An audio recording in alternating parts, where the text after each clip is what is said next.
Hey guys, this is Dr. Chapa. Guess what? I bet you a lot of you guys have been carrying these little in-bodies around and wondering, is he ever going to teach me what this stuff means? And yes, we want to teach you, but we want you to know that at the end of the day, that for best results and best interpretation for your specific situation, we need you to come in. We need to evaluate you, your history, your story, and understand the full gamut of what you've been through so that we can really help you use this as a report card, if you will. Things that this report shows us is it helps us assess water hydration.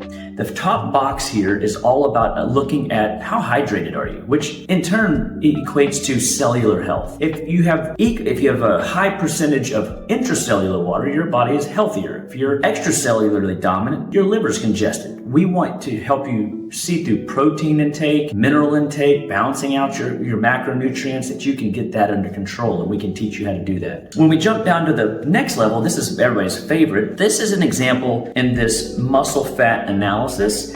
We want to make a I or a D curve. What does that mean? You take a line and you connect the dots, if you will. So for this first one, it is an I. For this second one, it makes a D. And what we're looking at is just connecting the dots in order to help you see that your muscle mass is higher than your fat mass, and that allows us to know that your basal metabolic rate is where it needs to be, and your visceral fat is lean.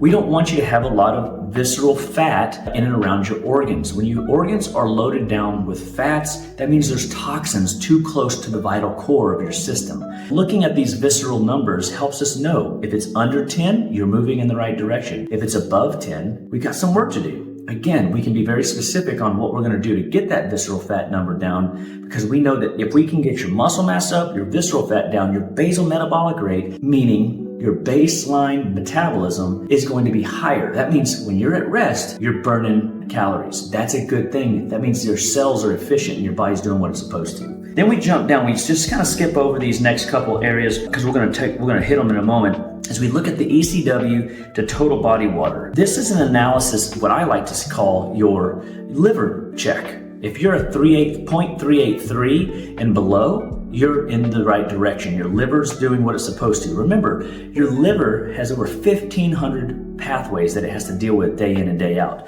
So if this thing is 0.383 and above, down here, then we know that your liver is congested and it needs work. Your lymphatics might be bogged down, or your bowels might be backed up. And we can use this number to kind of give us an assessment, spot check on where your liver health is. And remember, the liver's the giver. And then we get a little history at the bottom so you can track progress. What's your weight doing? What's your body, your skeletal muscle mass doing? Obviously, we want that to go up. We want to see your percents of body fat go down. But I do want to talk to that real quick. Men, you've got 8 to 10 pounds of fat around your kidneys. So you're always going to have some fat. So when you look at your pounds of fat up here in the muscle fat analysis, just know that it's not healthy to have no fat and to be so low that your body is starved of fat. Women, you've got 12 to 15 pounds of fat around your ovaries and kidneys. You're not getting rid of that. I mean, there's ways, but not healthy ways. And so we are promoting health and vitality and use the in-body to give us an assessment of how efficient your body's working, how hydrated your body's working, and what we can do to help get your protein, minerals, and carbs right. So when you have questions about in-body, you should come in and check this every 4-6 weeks, because it gives you a report card on if you're on the right track this year. What are your health goals? Where do you see yourself? Let us help you. Look forward to talking to you soon.